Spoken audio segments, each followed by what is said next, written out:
I never imagined that underlining a few words on a restaurant receipt would change my life forever. My name is Emma Parker, and I'm 22 years old. I'm a law student at Columbia University, working the night shift at Bellanova, an upscale Italian restaurant in Manhattan, to pay my tuition. The job is demanding, but it helps me understand people, their quirks, their tells, the subtle ways they communicate without saying a word. That skill, honed over countless shifts observing customers, saved a man's life one cold November evening. It also painted a target on my back that I'm still trying to outrun. The night started like any other Thursday. The restaurant hummed with the usual energy, clinking glasses, murmured conversations, the soft jazz playing overhead. I moved between tables with practiced efficiency, balancing plates and remembering orders without writing them down. Table 12 had just been seated. A man in an impeccably tailored charcoal suit, mid-30s, with dark hair touched with silver at the temples. He had the kind of presence that made other diners glance his way. Not aggressive, but commanding. His eyes, a piercing gray, scanned the room with the awareness of someone who always knew where the exits were. "Good evening," I said, approaching with my usual smile. "Can I start you off with something to drink?" "Macallan." "Neat," he replied, his voice smooth and controlled. "And I'll have the osso buco when you're ready." I nodded and headed to the bar, where I noticed something odd. A man I'd never seen before was working behind the counter, filling in for Tony, our regular bartender. He was younger, maybe late 20s, with a nervous energy that didn't match the relaxed atmosphere Tony usually maintained. When I placed the order for the Macallan, his hand trembled slightly as he poured. "You knew?" I asked casually. "Covering for Tony tonight," he said without meeting my eyes. "He called in sick." Something about his tone felt wrong. Tony never called in sick. He'd worked through a flu last month without missing a shift. I filed the observation away and returned to table 12 with the whiskey. As I set the glass down, I noticed the man studying the restaurant's layout. His gaze lingered on the bar, then the kitchen entrance, then the front door. It was the kind of assessment someone makes when they're expecting trouble. When his eyes met mine, I saw something unexpected. Not threat, but calculation mixed with a hint of wariness. "Your ossobuco will be out shortly," I said. "Thank you," he replied, and something in his voice made me pause. I returned to my other tables, but I couldn't shake the feeling that something was off. The man at the bar kept glancing toward table 12, his hand repeatedly dipping into his jacket pocket. The nervous bartender served other customers mechanically, but his attention kept drifting to the dining room. Then I saw it, a brief exchange of glances between the bartender and the man at the bar. It lasted less than a second, but it was enough. My heart started pounding. I'd studied criminal law long enough to recognize the signs of a planned operation. The fake bartender, the positioned gunman, the target at table 12. It was all clicking into place with terrifying clarity. I had maybe minutes, possibly seconds, to act. Going to the manager would take too long and might trigger the hit prematurely. Calling the police was out. The gunman would act before they arrived. I needed to warn the man at table 12 without alerting the conspirators. I grabbed the check presenter and a pen, my mind racing through options. Writing a direct note was too obvious. If the bartender or gunman saw me passing it, they'd act immediately. Then it hit me. I quickly printed a receipt for table 12's order, though he hadn't asked for it yet. With a steady hand that belied my racing pulse, I wrote the bill. 1 Macallan 18. 1 ossobuco gunman at bar. Setup failed. Exit now. I carefully underlined those specific words. Gunman, bar, setup, failed, exit, now, making them stand out just enough that someone looking closely would notice, but not so obviously that a casual glance would reveal the message. My hand shook as I completed the last word. If I was wrong, I'd look paranoid and probably lose my job. If I was right and he didn't understand, he'd die. If the conspirators noticed what I was doing, I might die with him. I approached table 12 with the check presenter, my professional smile firmly in place, despite the adrenaline surging through my veins. The man at the bar had his hand inside his jacket now, fingers clearly wrapped around something concealed. I had seconds. "Sir, I'm so sorry, but there's been an issue with our kitchen," I said smoothly, placing the receipt in front of him. "I need to verify your order before it's prepared. Could you please review this?" His gray eyes flicked to me, slightly annoyed at the interruption, then down to the paper. I saw the exact moment he noticed the underlined words. His expression didn't change, a testament to impressive self-control, but his posture shifted almost imperceptibly. He read the message once, then again, his finger subtly tracing the underlined words. "I see," he said calmly, his voice betraying nothing. He reached into his jacket. For one terrifying second, I thought I'd made a horrible mistake, and pulled out his wallet. He laid down several $100 bills, far more than the cost of his drink.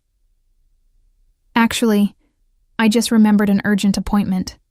Please accept this for your trouble, and keep the change." He stood smoothly, buttoning his jacket with practiced ease. The man at the bar tensed, his hand fully inside his jacket now. The fake bartender's eyes widened in panic as his target began moving toward the exit. I had to buy a few more seconds. "Oh, let me get your change, sir," I said loudly, deliberately stepping between the gunman's line of sight and table 12. "No need," the man said, already walking. "You've been extraordinarily perceptive tonight. That's worth far more than the meal I didn't eat." The man at the bar stood abruptly, but table 12's guest was already at the door, moving with purpose but not quite running, fast enough to escape, but not so fast as to cause obvious alarm. I heard the fake bartender swear under his breath. The gunman started to follow, but a large party chose that exact moment to enter, blocking his path. By the time he pushed through them, his target had disappeared into the Manhattan night. For a moment, everything seemed frozen. Then the fake bartender caught my eye, and I saw pure rage there. He knew. He knew I'd warned his target. My blood ran cold as he pulled out his phone and made a quick call, his eyes never leaving my face. The gunman returned, shaking his head, and the two of them had a brief, intense conversation. They both looked at me, and I knew with absolute certainty that I'd just made enemies of very dangerous people. My manager, oblivious to the drama that had just unfolded, approached with concern. "Emma, what happened? Did that customer leave without eating?" "He had an emergency," I managed to say, my voice steadier than I felt. "He left a generous tip, though." I finished my shift in a daze, hyper-aware of every customer, every sound, every shadow. The fake bartender had disappeared during the confusion, and the man at the bar had left shortly after. I kept expecting them to return, to confront me, to finish what they'd started with a different target.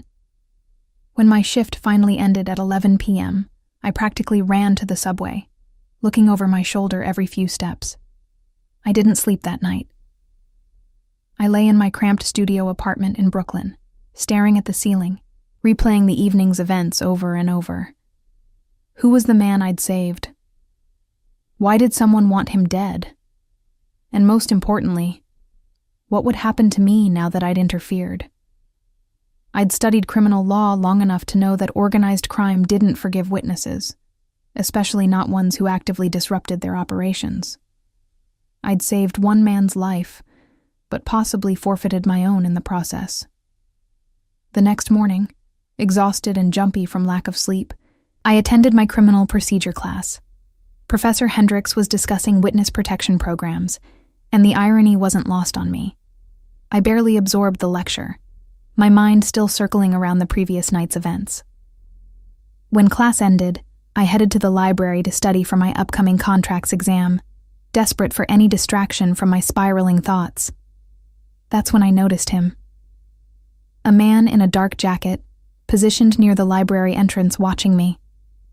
When our eyes met, he didn't look away or pretend to be doing something else. He just stared, his message clear. We know where you are. My hands trembled as I gathered my books, and I left through a different exit, my heart pounding so hard I could hear it in my ears. Over the next 3 days, I spotted different men following me. They never approached, never threatened, just watched. It was psychological warfare, and it was working. I couldn't eat, couldn't sleep, couldn't focus on my studies. I stopped going to Bellanova, calling in sick, though I knew I couldn't avoid work forever. I needed that job, needed the money for tuition and rent. But every time I thought about returning, I remembered the hatred in the fake bartender's eyes, and my courage evaporated. On the 4th day, something changed. I was walking to campus, trying to pretend I didn't notice the man tailing me 2 blocks back, when a black Mercedes pulled up beside me. The rear window rolled down, and I found myself looking at the man from table 12, Marcus Sterling, as I would soon learn. "Get in," he said simply. "I don't." Emma Parker, 22, law student at Columbia, works at Bellanova to pay tuition, lives alone in Brooklyn. His gray eyes locked onto mine. "They know everything about you. They're planning to move on you within 48 hours. If you want to live, get in the car. Now." I looked back at the man following me. He'd stopped, phone to his ear, watching the Mercedes with obvious alarm. Whatever decision I made in the next few seconds would determine whether I survived the week. I thought about my law professor's warnings about getting involved with criminals, about maintaining ethical boundaries, about the slippery slope of compromise. Then I thought about dying on a Brooklyn street, another unsolved murder in a city full of them. I got in the car. The Mercedes pulled away from the curb smoothly, and I found myself in the back seat with Marcus Sterling, separated from the driver by a privacy partition. The interior smelled of leather and expensive cologne. My heart hammered against my ribs as I tried to process what I'd just done. I'd voluntarily entered a vehicle with a man who was clearly involved in organized crime, a man whose life I'd saved, but who remained a complete stranger. Every instinct screamed that I'd made a terrible mistake.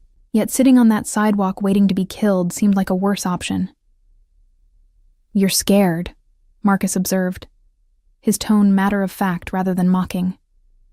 "That's smart. Fear keeps you alive in this world." "Who are you?" I asked, proud that my voice didn't shake. "And what do you want with me?" "My name is Marcus Sterling. I run several businesses in the city, some legitimate, some less so. That man at the bar was named Victor Romero, a contract killer employed by the Delgado family. They're my primary competitors in certain ventures." He spoke as casually as if discussing the weather. The bartender was Miguel Santos, Victor's spotter. "You correctly identified and disrupted a professional assassination attempt. That makes you either incredibly perceptive or incredibly lucky." "Both, maybe," I said, trying to keep my breathing steady. "What happens now?" "That depends on what you want." He pulled out his phone and showed me a photo. It was me, leaving my apartment building that morning. "The Delgados have already identified you as my associate. In their minds, you're either someone I planted at Bellanova to watch for exactly this kind of operation, or you're someone I'm involved with personally. Either way, they've marked you as a valid target for retaliation." Cold dread washed over me. "But I'm not your associate. I'm just a waitress who happened to notice something wrong." "The truth doesn't matter to people like the Delgados. Perception does. They believe you work for me, so you might as well actually work for me. At least then you'll have protection." He pocketed his phone. "I'm offering you a choice, Emma. Option 1. You continue your life as normal, unprotected, and within a week you'll be dead. They won't make it quick either. They'll want to send me a message through you. Option 2. You accept my protection, which comes with certain conditions and expectations. What kind of conditions? I asked, though I already knew I didn't really have a choice. Dead was dead, regardless of how I got there. You continue your studies at Columbia. You live your life as normally as possible, but you accept a security detail, discreet professionals who will ensure you're never alone and vulnerable. You also accept a full scholarship to Columbia that I'll arrange through one of my legitimate businesses. Consider it payment for saving my life. He paused, gauging my reaction. Additionally, you'll meet with me periodically to discuss what you observed that night. Your instincts are remarkable, and I want to understand how you knew. Is that all? I tried to keep the skepticism from my voice. For now, I don't ask for loyalty that hasn't been earned, and I don't expect you to become part of my organization. You saved my life. This is me returning the favor by saving yours. What you do with that opportunity is your business. The car had been driving in circles around Manhattan while we talked. Now it pulled over on a quiet street near Columbia's campus. Marcus handed me a business card with only a phone number printed on it. Call this number if you're in immediate danger. Someone will always answer, any time of day or night. Within a few hours, you'll notice your shadows have changed. My people instead of theirs. They won't interact with you unless necessary, but they'll keep you alive. His gray eyes held mine. I pay my debts, Emma. You gave me a chance to live. I'm giving you the same. And if I refuse, then I wish you the best of luck surviving the next week without help. But I don't think you're foolish enough to refuse. He opened the car door for me. Go to class. Try to maintain your normal routine. My people will make contact by this evening to establish protocols. I stepped out onto the sidewalk, still clutching his card. The Mercedes pulled away, leaving me alone on the street with 1,000 questions and no good answers. I looked around, half expecting to see the men who'd been following me, but the street appeared empty. Yet I felt watched, a sensation I was rapidly getting used to. I went to my torts class, but I couldn't concentrate on Professor Williams's discussion of negligent standards. My mind kept replaying the conversation with Marcus Sterling. He'd been so calm, so matter-of-fact about assassination attempts and rival families, and my impending murder. It was like something from a movie, except this was my actual life now. 4 days ago, my biggest concern had been my contract's midterm. Now I was apparently caught in a war between organized crime families, protected by a man who freely admitted to running illegal operations. After class, I headed to the library to at least attempt studying. That's when I noticed her. A woman in her early 30s, athletic build, dressed in casual clothes that somehow seemed too deliberate. She was reading a magazine near the entrance, but her eyes tracked every person who came and went. When I looked directly at her, she didn't look away. Instead, she gave me a barely perceptible nod. Marcus's people, I realized. This was my new reality. I tried to study, but my mind kept drifting. I thought about the ethical implications of accepting help from someone involved in organized crime.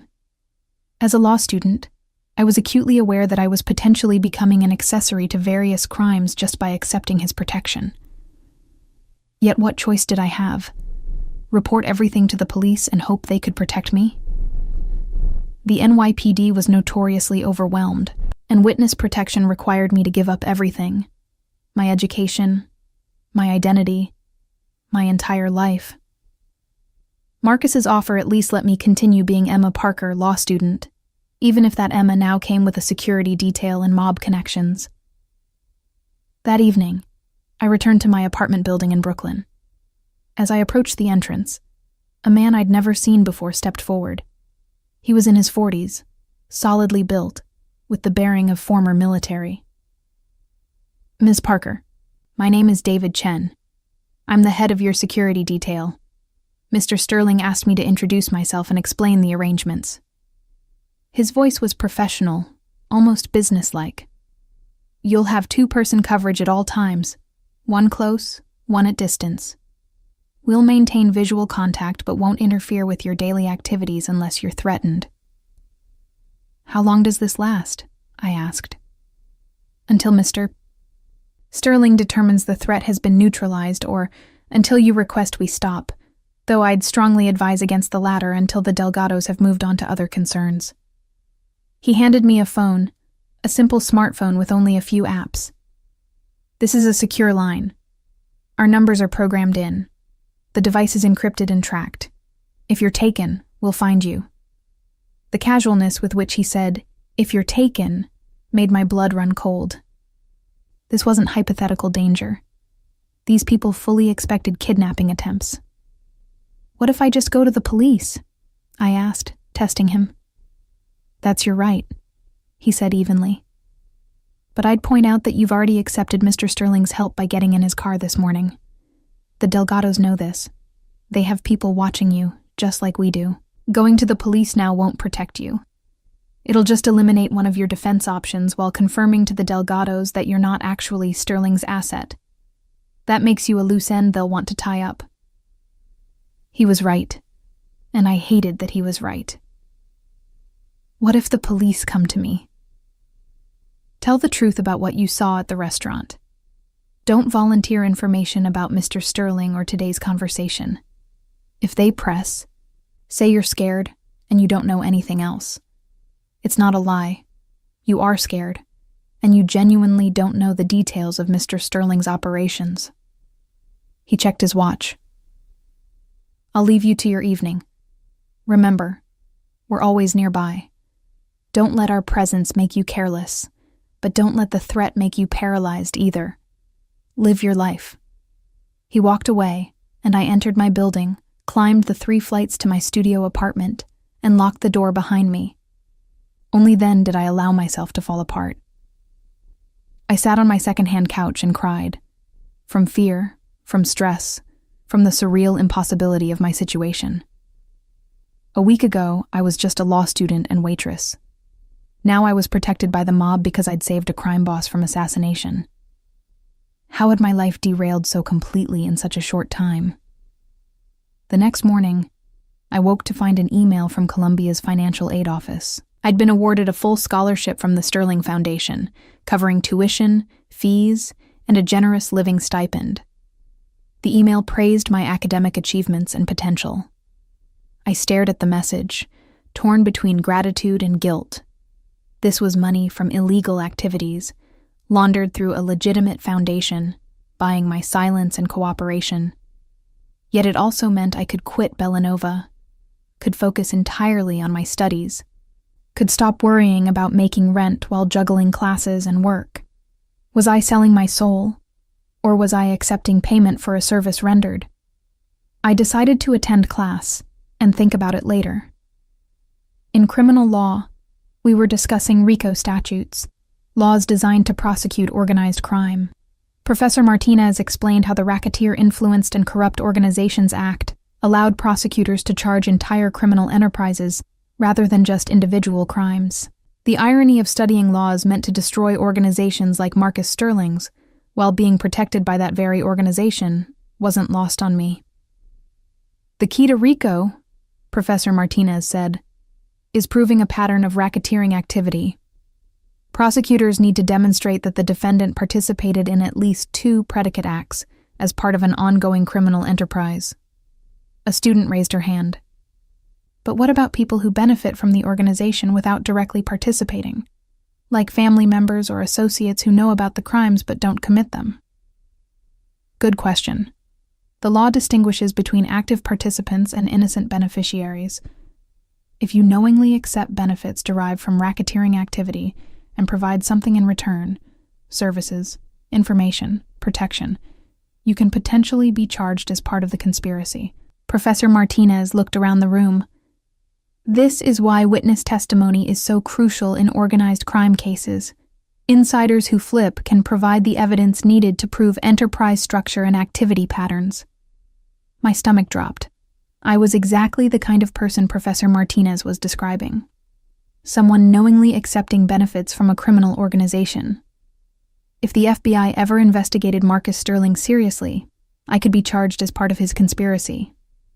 The scholarship, the protection, even my silence about his identity could all be used against me as evidence of participation in his criminal enterprise. After class, I found a quiet corner of the campus and called the number Marcus had given me. He answered on the second ring. "Emma, is something wrong?" "I need to understand exactly what I've gotten into. I just learned that accepting help from you could make me part of a criminal conspiracy under federal law. I'm a law student, Mr. Sterling. I can't afford to become a felon before I even take the bar exam." "Call me Marcus." His voice was calm, almost amused. "And you're right to be concerned. But consider this. The Delgados have already identified you as my associate. In the eyes of law enforcement, you were compromised the moment you warned me at Bellanova. Accepting my protection doesn't change your legal exposure.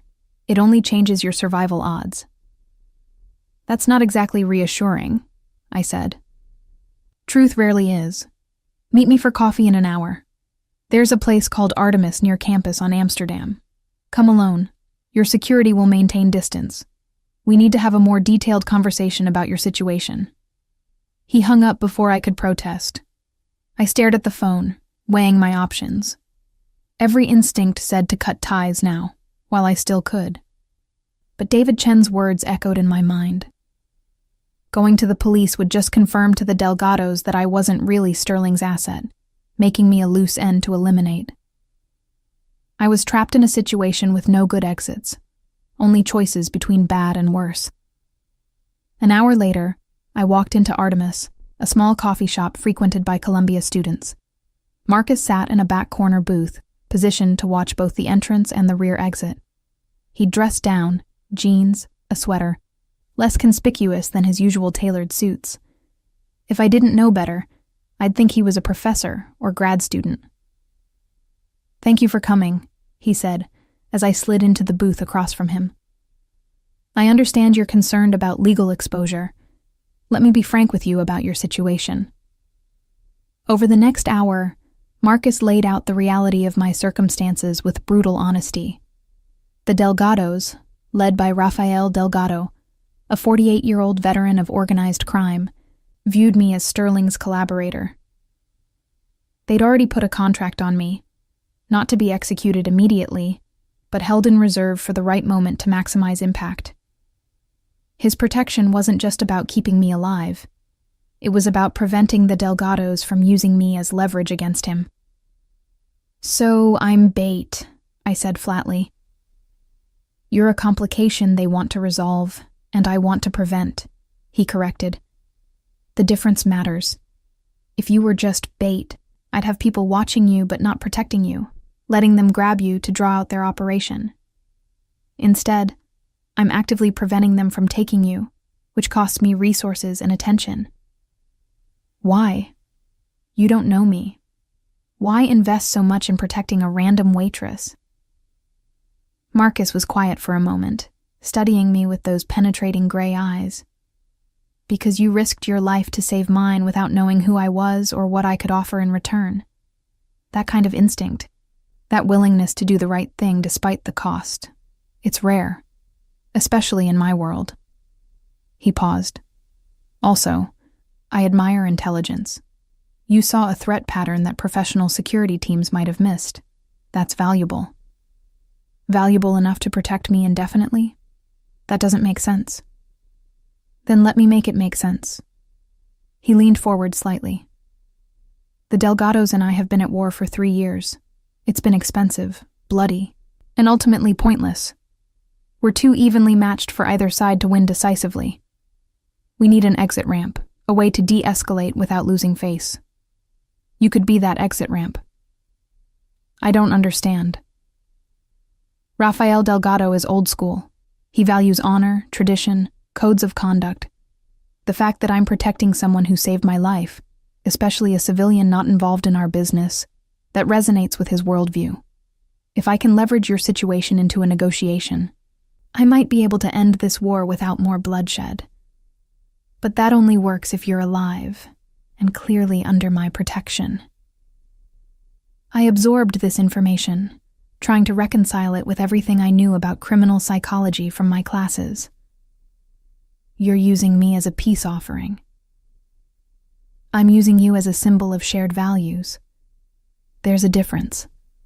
A peace offering would involve giving you to them, which I won't do.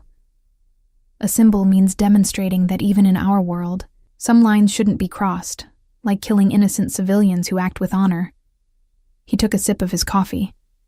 Of course, this is my best-case scenario. Worst case, the Delgados ignore the symbolism and come after you anyway. That's why you have David and his team. And what happens to me if your plan works? If you negotiate peace with the Delgados using me as your symbol of honor? You continue your life. You finish law school. You become whatever kind of lawyer you want to be. The scholarship remains, considerate payment for services rendered. And maybe, occasionally, I call on you for advice.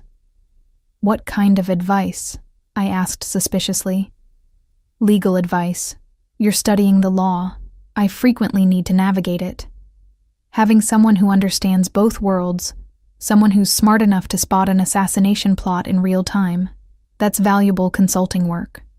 Well paid, ethically ambiguous, occasionally dangerous, but valuable. He met my eyes steadily. I'm not asking you to become my attorney, Emma. I'm suggesting an occasional advisory relationship, compensated appropriately, that helps both of us. It was a seductive offer, made more seductive by how reasonable Marcus made it sound. Occasional legal consulting for a well-paying client who happened to run criminal operations. It was exactly the kind of ethical quagmire that law school warned about. Yet it was also the kind of opportunity that could secure my future, pay off my student loans, establish my career. The devil was offering me everything I needed, and all it would cost was my soul. Or maybe just the illusion of moral purity that law students clung to before the real world complicated everything. I need time to think about this, I said. Of course. But while you think, remember, the Delgados aren't waiting for you to make up your mind. They're planning their move right now. Whatever you decide about our future relationship, you need my protection in the present. Don't confuse those two things. He stood, left money for both our coffees, and walked out. I sat there for another 20 minutes, trying to untangle the moral knots he'd tied around me. By saving his life, I'd crossed a line I didn't know existed. Now I was on the other side, trying to find my way back to normal, while dangerous people made plans that included my death. Marcus Sterling offered survival, education, and opportunity.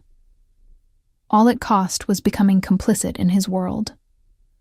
I left Artemis and walked back toward my apartment, acutely aware of the woman following at a discreet distance. My security, my prison guard, my protector. All of the above, depending on how I chose to frame it. The sun was setting over Brooklyn, painting the sky in shades of orange and red that reminded me of fire. My old life was burning away, whether I wanted it to or not. The only question was what would rise from those ashes. That night, I lay in bed and tried to make a decision. But somewhere between midnight and dawn, I realized the decision had already been made the moment I underlined those words on Marcus Sterling's receipt. I just hadn't understood it yet. The following weeks developed a strange rhythm. I attended my classes at Columbia, studied in the library, lived the life of a typical law student, except for the constant presence of security personnel hovering at the edges of my existence. I learned to recognize them. David Chen, who rotated between shifts, Sarah Martinez, a former police officer who pretended to be a grad student, James Wong, who alternated between being a coffee shop customer and a street vendor depending on the location. They were ghosts, almost invisible, until I learned to look for them. Then I saw them everywhere. The scholarship from the Sterling Foundation had been processed with remarkable efficiency. My financial aid package now covered everything: tuition, books, housing, even a meal plan I rarely used because I was too anxious to eat much. I'd quit Bellanova, citing the need to focus on my studies. My former manager had been understanding, though I caught him exchanging looks with the owner when he thought I wasn't watching. They knew something had happened that night, even if they didn't know exactly what. Marcus and I met periodically, always in different locations, always with his security and mine maintaining perimeters. Our conversations were educational in ways my law professors never intended. He taught me about the real-world application of criminal law, about how organizations structured themselves to avoid RICO prosecution, about the delicate balance between legitimate businesses and illegal operations. I taught him about emerging legal theories, about regulatory vulnerabilities, about how prosecutors built cases. It was a strange exchange program, and I tried not to think too hard about the ethics of it. "You're good at this," Marcus observed during one of our meetings, this time at a small gallery in Chelsea.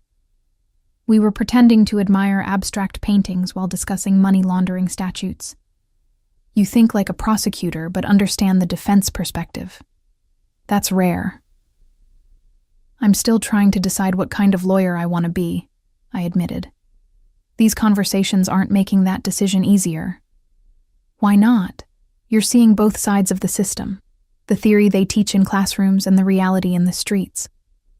Most lawyers never get that perspective until they've been practicing for years, and by then they're too invested in one side to understand the other."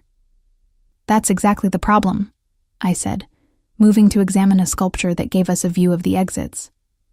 "I'm not supposed to understand both sides this intimately. Defense attorneys aren't supposed to consult with their clients on how to evade prosecution more effectively. Prosecutors aren't supposed to sympathize with the people they're prosecuting. And yet the best ones do exactly that. The best defense attorneys understand prosecution strategy. The best prosecutors understand why people commit crimes." He paused in front of a canvas that was mostly red slashes against black. "You're not compromising your integrity by understanding complexity, Emma. You're developing judgment." Before I could respond, my phone buzzed. It was a text from David Chen. "Possible tail. Don't react. Proceed to exit A3. Transport waiting." My heart rate spiked, but I forced myself to appear calm. Marcus had received a similar message. I could see it in the subtle shift of his posture, the way his eyes scanned the gallery's other visitors. "Time to go," he said quietly. "Stay close to me, but not too close. If something happens, David will get you out." We walked toward the gallery's rear exit, maintaining a casual pace that belied the adrenaline flooding my system. I spotted them then, 2 men who'd been pretending to admire paintings, but whose attention never left us. They were trying to be subtle, but once you knew what to look for, surveillance was hard to hide. We exited into an alley where 2 cars waited. Marcus steered me toward the first one, where David Chen held the door open. "Different routes," Marcus said. "I'll contact you when it's clear." "Wait, what about—" "No time. Go." He pushed me gently but firmly toward the car, then headed to the second vehicle. I slid into the back seat, and David accelerated before I'd even closed the door. Through the rear window, I saw the 2 men from the gallery emerge into the alley, speaking urgently into phones. We turned a corner, and they disappeared from view. "Who were they?" I asked, my voice shaking despite my efforts to stay calm. "Delgado surveillance team," David said, his eyes constantly checking mirrors. "They've been probing the security perimeter for the last week, looking for vulnerabilities. Tonight they got too close. We needed to extract you before they could establish a pattern." "Extract me? Like I'm some kind of intelligence asset?" "You are an asset," David said bluntly. "You're valuable to Mr. Sterling, which makes you valuable to his enemies. That's just the reality, Ms. Parker. The sooner you accept it, the better equipped you'll be to stay alive." We drove for 30 minutes, taking a circuitous route through Manhattan and Brooklyn that I couldn't follow. Finally, we pulled into an underground parking garage in a building I didn't recognize. David led me to an elevator that required a key card to operate. We rode up to the 15th floor in silence. The elevator opened directly into a penthouse apartment that was clearly Marcus's. The space was elegant, but not ostentatious. Hardwood floors, minimal furniture, floor-to-ceiling windows overlooking the East River. David guided me to a living area and gestured to a couch. "Mr. Sterling will join you shortly." He took a different route to ensure he wasn't followed. "Can I get you something to drink? Water? Coffee?" "Water, please," I managed. He brought me a glass and then positioned himself near the windows, watching the street below with professional intensity. I sipped the water and tried to calm my racing thoughts. This was escalating faster than I'd anticipated. The Delgados weren't just watching anymore. They were actively tracking my movements, looking for opportunities. The theoretical danger had become concrete and immediate. 15 minutes later, Marcus arrived through a different entrance, accompanied by 2 of his security personnel. He dismissed them with a gesture and joined me in the living area, pouring himself a whiskey from a cabinet. "I apologize for the drama," he said, settling into a chair across from me. "But we needed to break their surveillance pattern before they mapped your entire routine." "They were that close?" "Close enough. Rafael Delgado has a tactical team that specializes in abduction operations. If they'd established your full pattern, where you live, where you study, your daily routes, they could have planned a grab within 48 hours. He took a sip of his drink.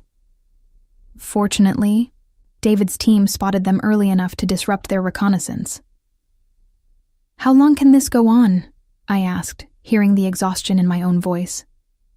"Living like this, always looking over my shoulder, never knowing if today's the day someone decides to kill me to send you a message?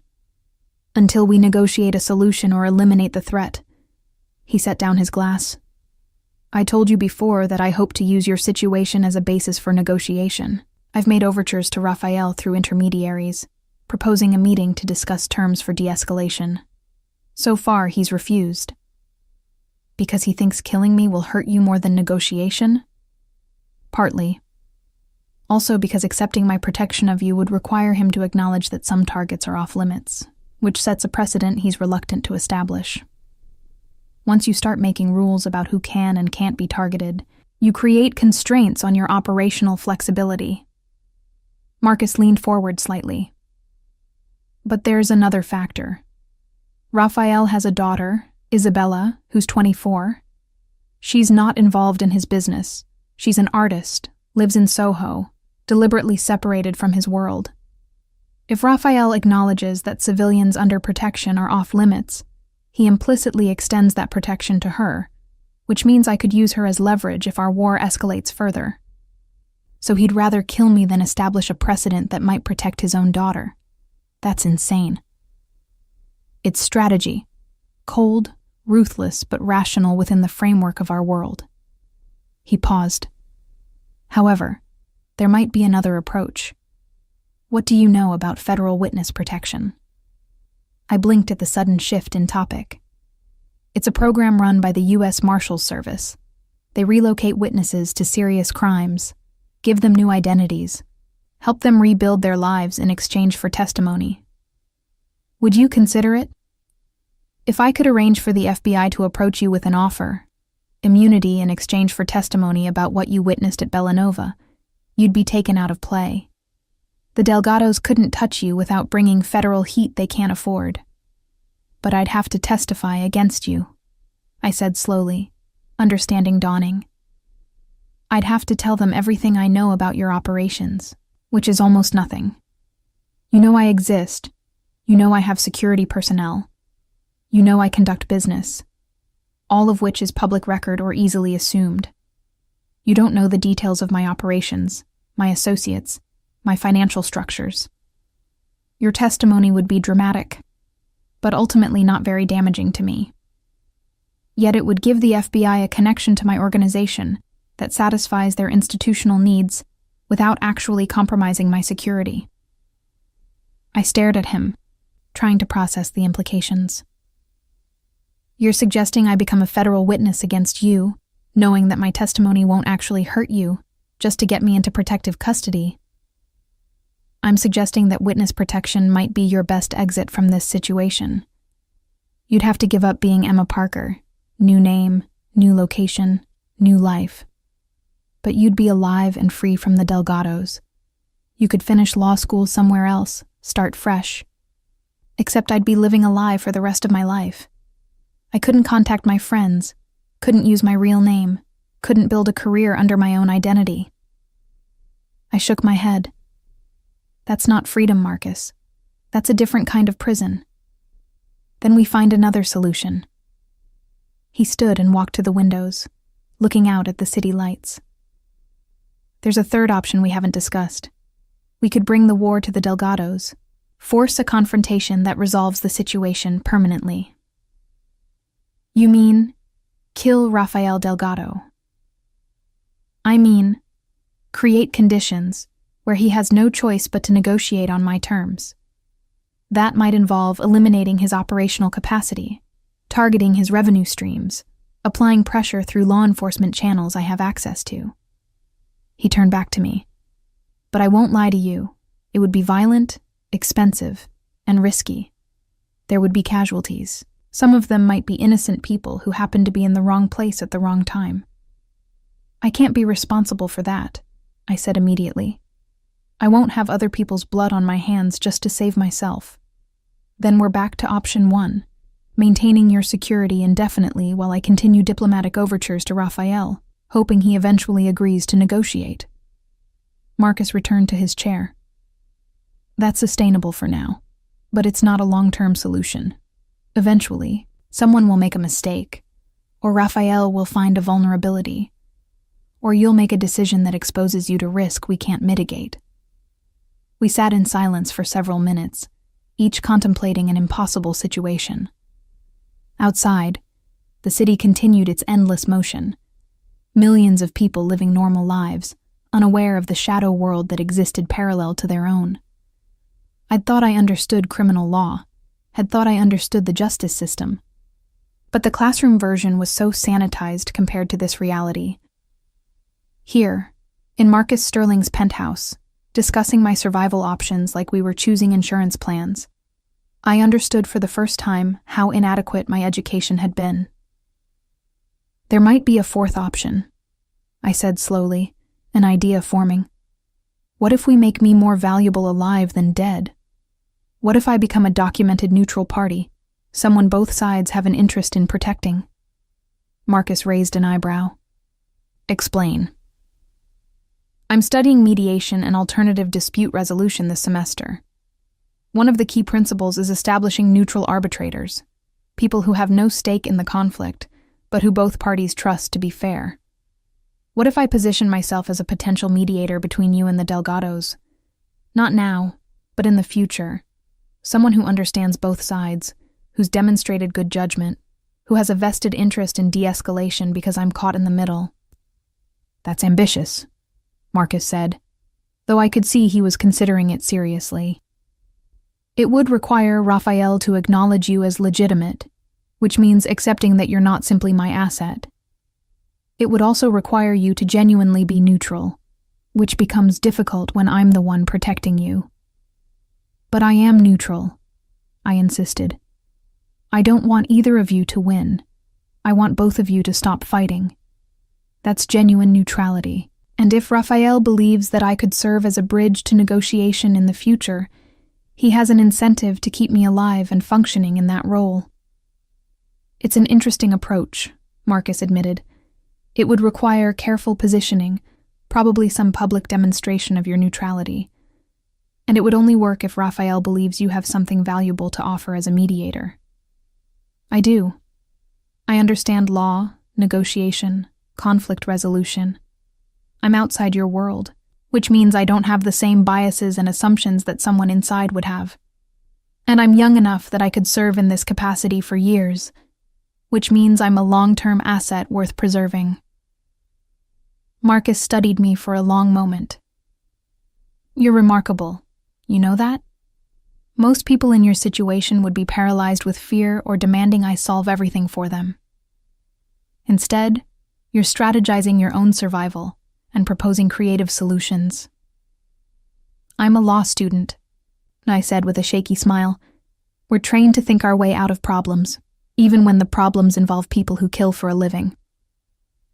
All right, Marcus said decisively.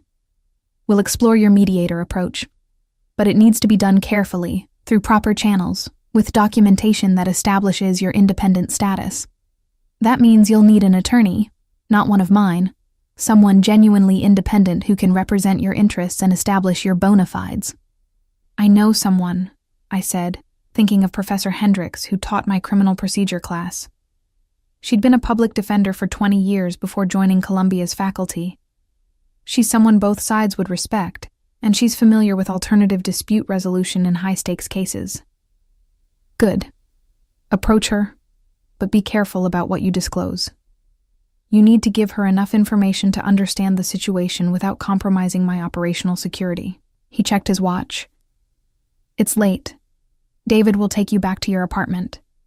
We'll reconvene in a few days after you've had a chance to consult with your professor. As I stood to leave, Marcus touched my arm gently. Emma, I want you to understand something. This plan of yours, positioning yourself as a neutral mediator, it's intelligent, and it might work. But it also makes you even more valuable to both sides, which means both sides will have stronger incentives to control you. You're proposing to make yourself indispensable, which is a double-edged sword.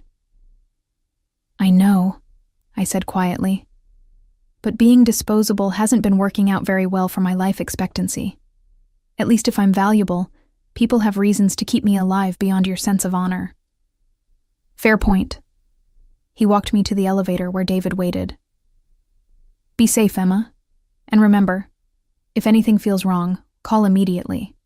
Don't try to handle it yourself. The elevator descended, carrying me back down to street level, back to my protected but precarious existence. David drove me home through the late-night streets of Brooklyn, and I watched the city pass by through bulletproof windows. Somewhere out there, Rafael Delgado and his people were planning their next move. Somewhere out there, federal agents were investigating organized crime networks, probably with files on both Marcus Sterling and Rafael Delgado. And here I was, Emma Parker, law student, caught in the middle and trying to turn my liability into an asset. I fell asleep that night thinking about Professor Hendricks and how I would explain my situation without explaining everything. I needed her help, but I also needed to protect her from knowing too much. It was a delicate balance, and I wasn't sure I could pull it off. But I had to try. Because the alternative, living in hiding, or dying in the crossfire, or disappearing into witness protection, none of those were acceptable. I would find a way to survive this situation on my own terms, using the only weapons I had: my intelligence, my training, and my desperate belief that the law could still offer solutions even in the lawless spaces between right and wrong. The next morning, I waited outside Professor Hendricks's office during her posted office hours, rehearsing my carefully prepared explanation. Suzanne Hendricks was in her 50s, with steel gray hair cut in a practical bob and sharp eyes that missed nothing. She'd spent 2 decades defending clients no one else would take, navigating the worst parts of the criminal justice system with skill and compassion. If anyone could help me establish legitimacy as a neutral party in a gang war, it was her. But I had to convince her without revealing so much that I put her in danger, or compromised Marcus's security. Ms. Parker, she said, opening her door and gesturing me inside. This is a surprise. You're not scheduled for office hours today, are you?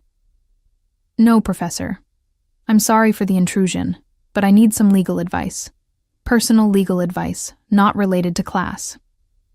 Her expression shifted from friendly to professional in an instant. All right, sit down and tell me what's going on. I took a breath and launched into the carefully edited version I'd prepared.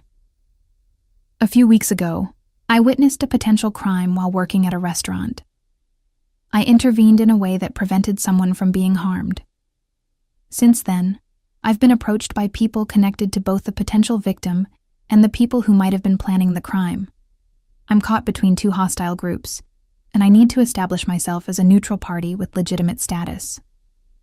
Professor Hendricks leaned back in her chair, studying me. When you say you're caught between hostile groups, are we talking about organized crime? I'd prefer not to specify the nature of the groups, I said carefully. But yes, these are people who operate outside legal channels, and they have the capacity to cause me serious harm. Have you considered going to the police? I've considered it, but the situation is complicated. The person I helped has offered me protection in exchange for my intervention. If I go to the police now, I lose that protection and become a target without any defense. Also, I don't have specific information about criminal activities.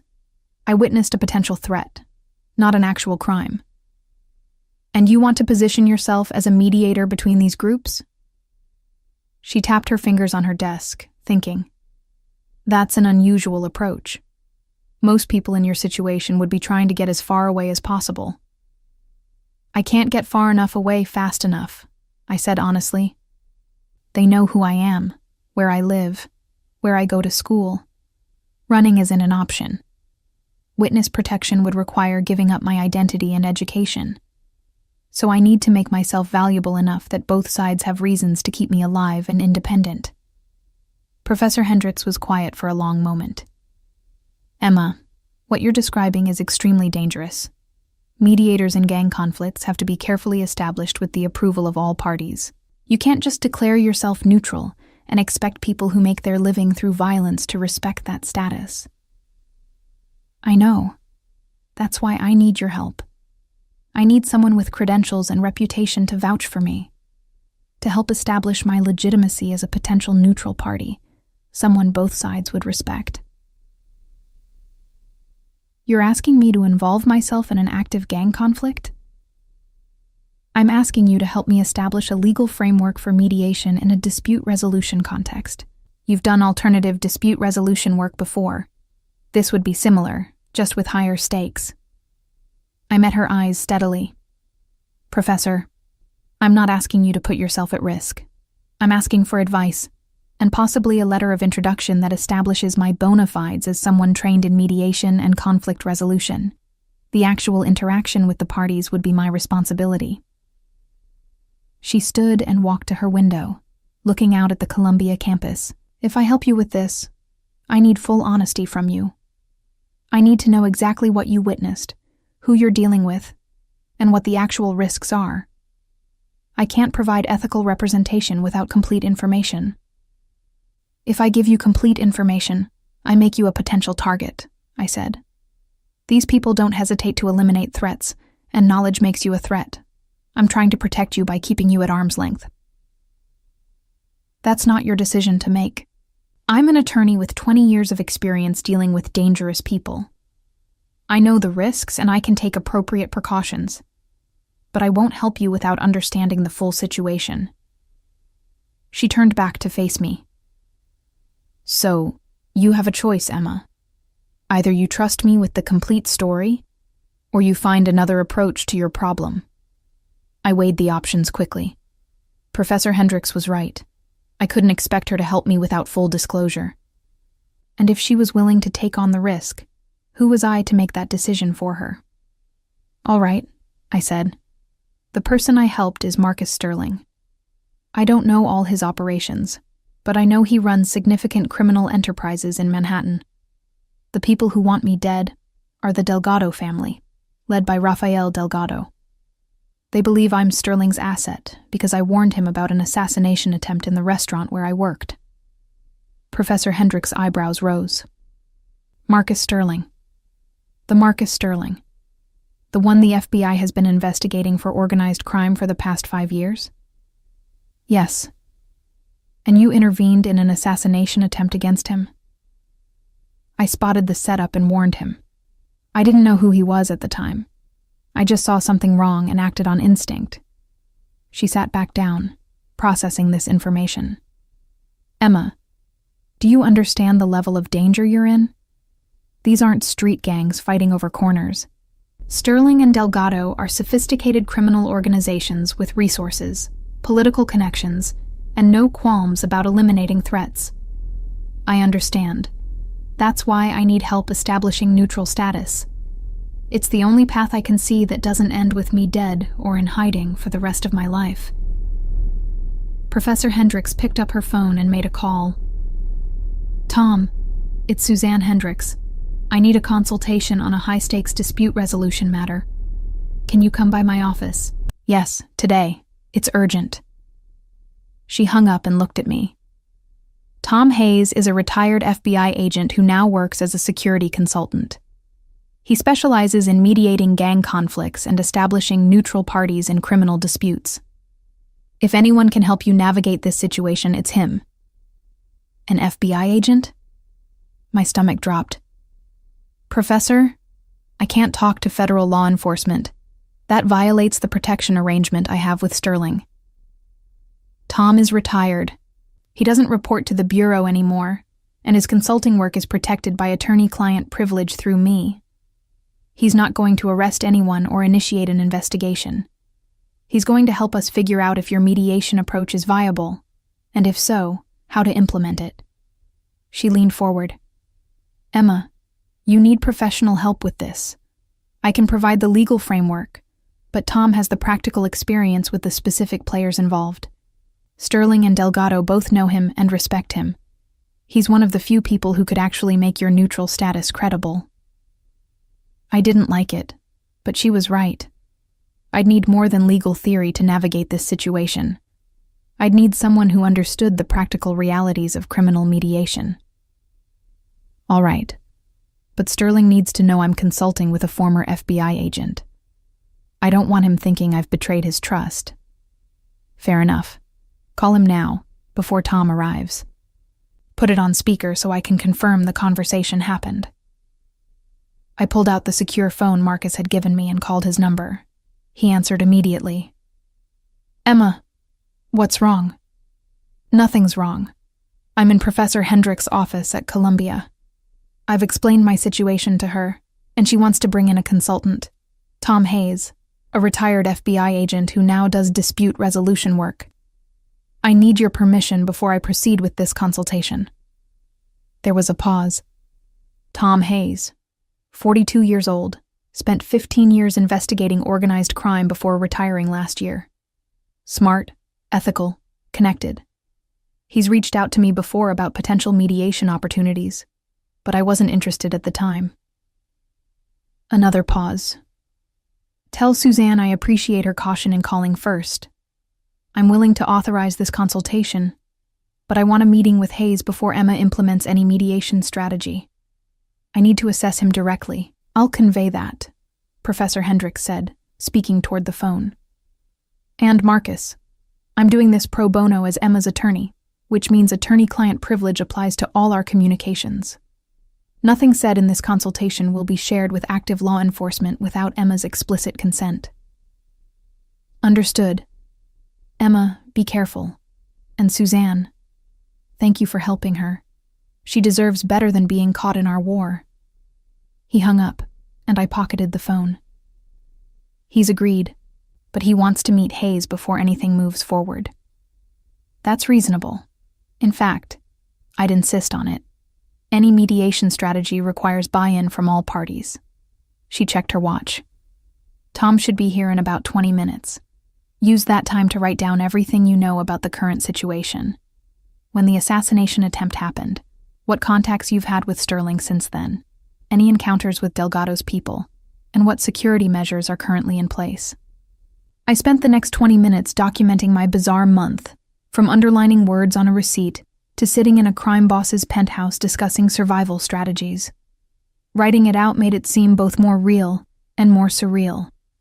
4 weeks ago, my biggest concern had been my contract's midterm. Now I was creating briefing materials for a dispute resolution consultant about how to keep me alive in a gang war. Tom Hayes arrived exactly on time. A man in his early 40s, medium build, with the alert but relaxed manner of someone comfortable with danger. He had the kind of face that was easy to forget, which I suspected was an asset in his line of work. Professor Hendricks made introductions, and we all settled around her small conference table. So, Hayes said, looking directly at me, Suzanne tells me you want to establish yourself as a neutral mediator between Sterling and Delgado. That's ambitious for a law student who just happened to witness an assassination attempt. I'm open to other suggestions if you have them, I said. But running, hiding, and hoping Sterling's security keeps me alive indefinitely all seem like strategies with limited lifespans. Fair point. He pulled out a tablet and stylus. Let's start with what you know about the current state of the Sterling-Delgado conflict. How long has it been active? Over the next hour, I shared everything Marcus had told me, everything I'd observed, and everything I'd inferred from my criminal law classes. Hayes asked sharp questions, took detailed notes, and occasionally exchanged looks with Professor Hendricks that suggested they were having a silent conversation I wasn't privy to. All right, Hayes said finally. Here's my assessment. Your mediation strategy is viable, but it requires several components to work. First, you need documented training in conflict resolution and mediation, actual coursework and certification, not just theoretical knowledge. Second, you need a public-facing identity as a mediator that's separate from your current student identity. This establishes you as a professional in the field rather than just Sterling's protected asset. Third, you need Rafael Delgado to agree to recognize your neutral status, which is the hardest part. How do we get Rafael to agree? I asked. We don't ask him directly. That makes it look like Sterling's initiative, which Rafael will reject. Instead, we have a neutral third party, me, reach out to Rafael to inform him that a potential mediator has emerged from the Sterling conflict and is interested in establishing credentials for future dispute resolution work. I mention you in passing, not as Sterling's person, but as an independent actor who happened to intervene in their conflict and now sees opportunity in the mediation space. That's a fine distinction, Professor Hendricks observed. It's a crucial distinction, Hayes corrected. Rafael needs to believe Emma is pursuing her own interests, not Sterling's agenda. If she's positioning herself as a professional mediator who wants experience with high-stakes conflicts, that's something Rafael can understand and potentially support. It also gives him a way to de-escalate without appearing weak. He's not backing down from Sterling. He's recognizing the value of having a neutral mediator available for future disputes. What about the FBI? I asked. Won't they investigate me once I start publicly positioning myself as a mediator in criminal disputes? They'll definitely take an interest, Hayes admitted. But here's the thing. The FBI actually supports neutral mediators in gang conflicts. It reduces violence, prevents civilian casualties, and sometimes leads to information sharing that helps with investigations. As long as you're genuinely neutral and not actively participating in criminal activities, the Bureau will likely leave you alone and might even provide informal support. So I'd be walking a line between criminal organizations and federal law enforcement, trying to maintain independence from both? Exactly. It's not a comfortable position, but it's sustainable if you're smart about it. And it's infinitely better than your current situation, where you're just a target waiting for someone to take a shot.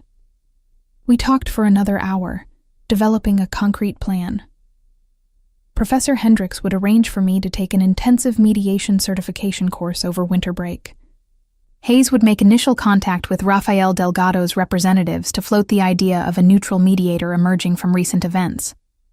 I would start establishing a public profile as a student interested in alternative dispute resolution in high-stakes conflicts, publishing articles, attending conferences, making myself visible in that professional space. This will take 3 to 6 months to fully establish.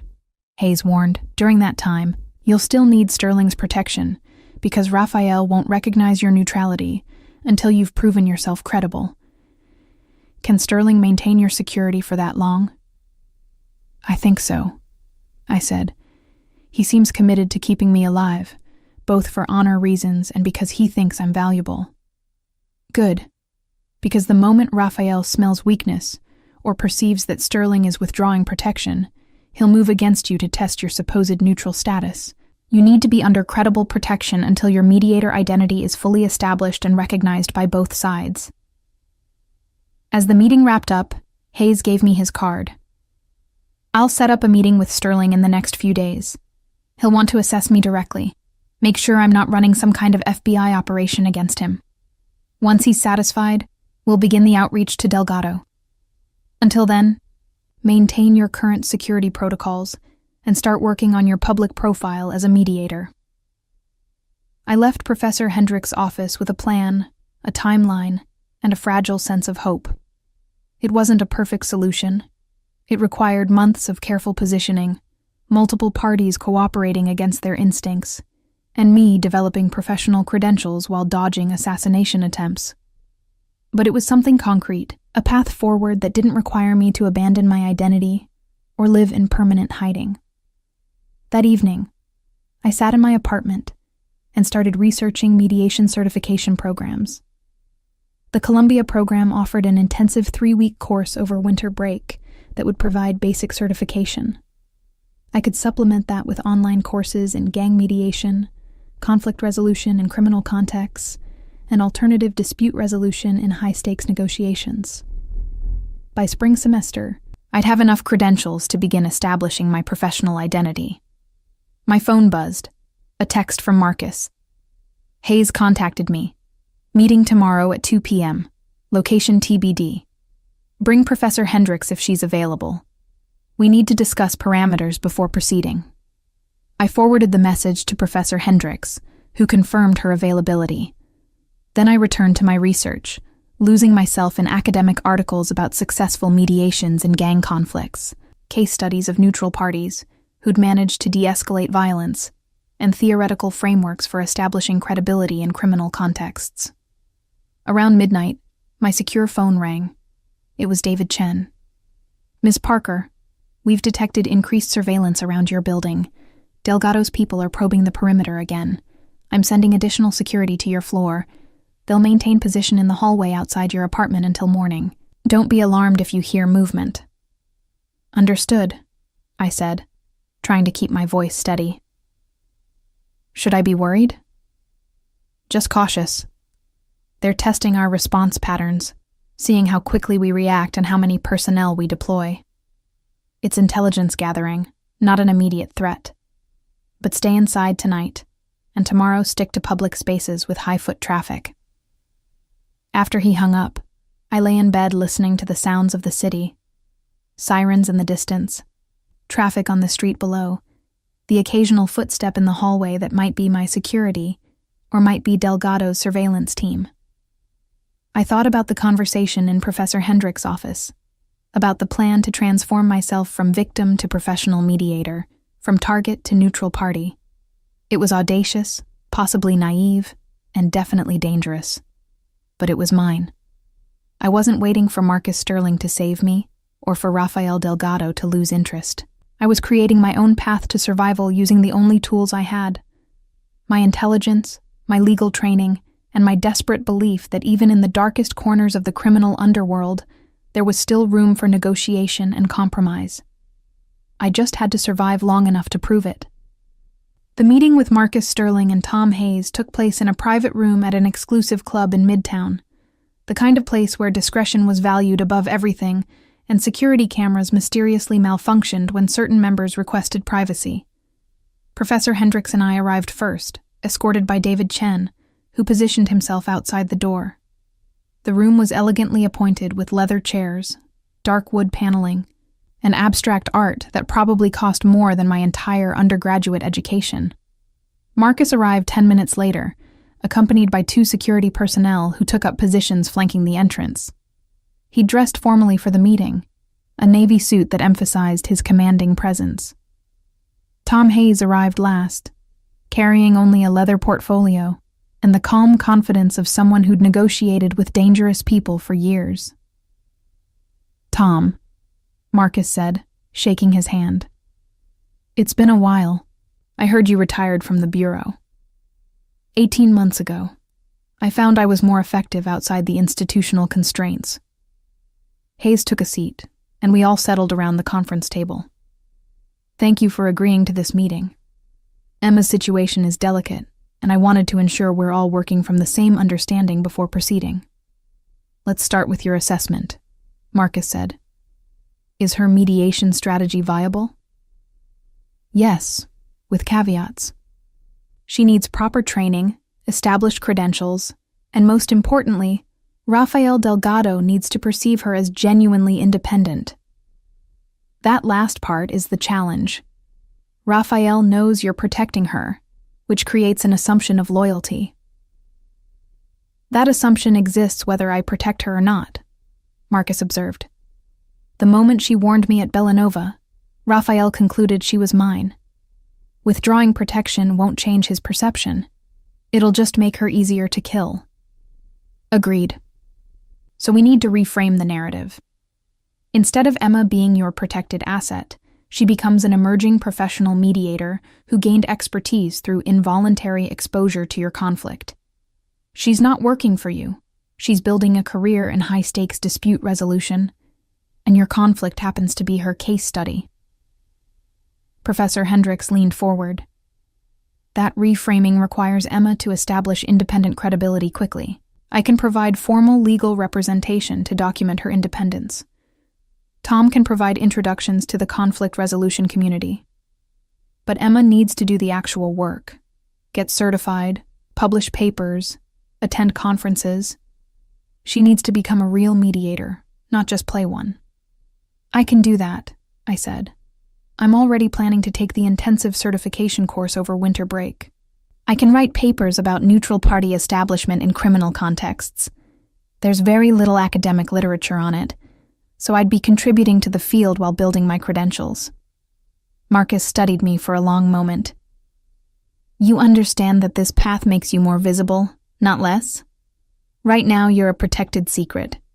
Once you start publishing papers and attending conferences as a gang mediator, you become a public figure. That creates different kinds of risks. I understand. But being a protected secret hasn't been working out very well for my peace of mind. At least if I'm a known mediator, I have a professional identity that's separate from being your liability. She's right, Hayes interjected. The paradox of witness protection is that hiding makes you vulnerable. You're dependent on secrecy and security that can fail. Visibility, when properly managed, creates its own protection. Once Emma is known as a mediator, killing her becomes counterproductive. It eliminates a potential resource that multiple parties might want to use in the future. Raphael still might kill her just to spite me, Marcus said. He might. But that's where my outreach becomes important. I need to approach Raphael not as your representative, but as a neutral party informing him that a mediator with potential value has emerged from your conflict. I mention Emma factually. She's a Columbia law student who intervened to prevent an assassination. She's now pursuing mediation as a career focus, and she's seeking to establish credentials in high-stakes criminal conflicts. No suggestion that you're behind this. No indication she's trying to mediate your specific dispute unless Raphael brings it up. And if he tries to kill her during this delicate positioning phase? Professor Hendricks asked. That's why Sterling's protection continues until Emma's professional identity is established and recognized, Hayes said. We're looking at 3 to 6 months of vulnerability while she builds credibility. During that time, she needs robust security and careful management of her public profile. Marcus pulled out his phone and showed us a photograph. This is Isabella Delgado, Raphael's daughter. 24 years old, artist, lives in Soho, deliberately separated from her father's business. Raphael's whole motivation for refusing my negotiation overtures is his unwillingness to establish precedents that might protect her by limiting targets. But here's the interesting thing. Isabella recently gave an interview to an art magazine, where she mentioned wanting to build bridges between communities divided by violence. She didn't mention her father specifically, but the subtext was clear. You think she might be an ally in establishing Emma's neutral status? I asked. I think she might be sympathetic to the concept of mediation in her father's world. She's experienced the cost of violence. She lost a brother in a gang shooting 5 years ago. If we could convince Isabella that mediators serve a valuable function in preventing that kind of loss, she might influence Raphael's perception. That's manipulative, Professor Hendricks said carefully, using his daughter to pressure him. It's strategic, Marcus corrected, and it's better than the alternative, which is continued violence until one side wins decisively, or we both bleed ourselves into irrelevance. Isabella wants peace in her father's world. We're offering a mechanism that might provide it. That's alignment of interests, not manipulation. We spent the next hour working through details. Hayes would make initial contact with Raphael's representatives within a week, floating the mediator concept, without specifically proposing Emma. Professor Hendricks would file documentation establishing herself as Emma's attorney, creating a paper trail of independent representation. I would enroll in the winter break certification course and begin researching papers on neutral party establishment in criminal conflicts. Marcus would maintain my security, while gradually making our arrangement more public, letting it be known in the right circles that he was protecting a potential mediator, not a personal asset. One more thing, Hayes said, as the meeting was winding down. Emma, you need to prepare for FBI contact. Once you start positioning yourself as a mediator in gang conflicts, the Bureau will want to talk to you. They'll be polite, professional, and they'll try to recruit you as an informant. You need to decide now how you'll handle that approach. What do you recommend? I asked. Be cooperative, but useless. Confirm factual information they already know. Yes, you witnessed something at Bellanova. Yes, Sterling is providing security. Yes, you're pursuing mediation as a career. Don't speculate about criminal activities. Don't offer theories about organizational structures. Don't volunteer information. If they push, refer them to Professor Hendricks as your attorney. They'll categorize you as a neutral party who's not useful for prosecution, and they'll mostly leave you alone. Mostly? I caught the qualifier. There's always a chance they'll try to pressure you into informing, especially if they think you have access to Sterling through your protection arrangement. That's when having Suzanne as your attorney becomes crucial. She can shut down improper approaches and document any harassment. As we prepared to leave, Marcus pulled me aside. Emma, I want you to understand the commitment you're making. This path requires you to maintain genuine neutrality, which means you can't favor me just because I'm protecting you. If you become a real mediator, there will be times when you have to criticize my actions or support proposals I don't like. Can you do that? I think so, I said. I'm more afraid of disappointing you than of Rafael Delgado, which is probably backwards. It's human, he said with a slight smile, but you need to overcome it. The only way this works is if everyone believes you're genuinely independent. That means sometimes working against my interests in service of larger de-escalation goals.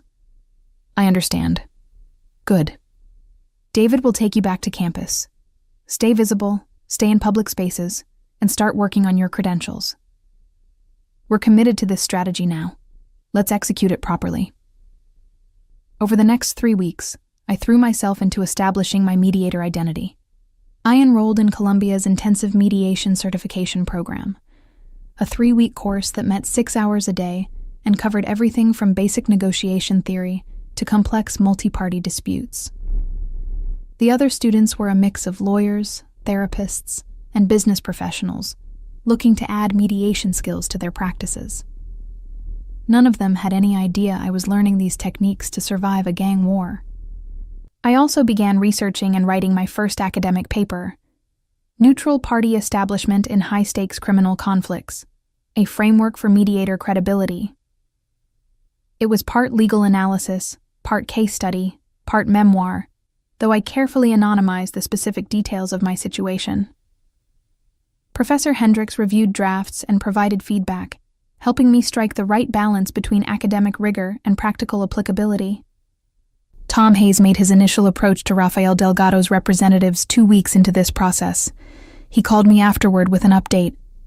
I met with Rafael's lawyer, Maria Santos, very sharp, very careful. I mentioned that a potential mediator had emerged from recent events between Sterling and Delgado. She was interested but skeptical. Asked a lot of questions about credentials, independence, and motivations. I gave her your background. Law student at Columbia, witnessed an incident, now pursuing mediation certification, didn't mention Sterling's protection arrangement. How did she react? I asked. She said Rafael doesn't believe in neutral parties in their world. Everyone serves someone's interests. But she also said he's tired of the conflict with Sterling. and might be open to exploring de-escalation options if credible mechanisms existed. That's not an endorsement, but it's not a rejection either. She's going to report back to Raphael, and we'll see if he wants a follow-up conversation. Should I be doing anything to support this outreach? Keep building your credentials.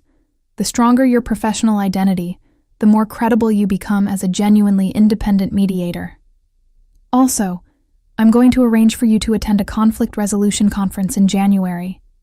It's specifically focused on gang mediation and criminal violence reduction. Several prominent mediators will be there, and it'll give you visibility in the field. The FBI made contact 3 weeks after our meeting with Marcus and Hayes. I was in the library studying for my criminal procedure exam when 2 agents approached. A man and woman in professional attire, badges discreetly displayed. Emma Parker? I'm Special Agent Lisa Torres.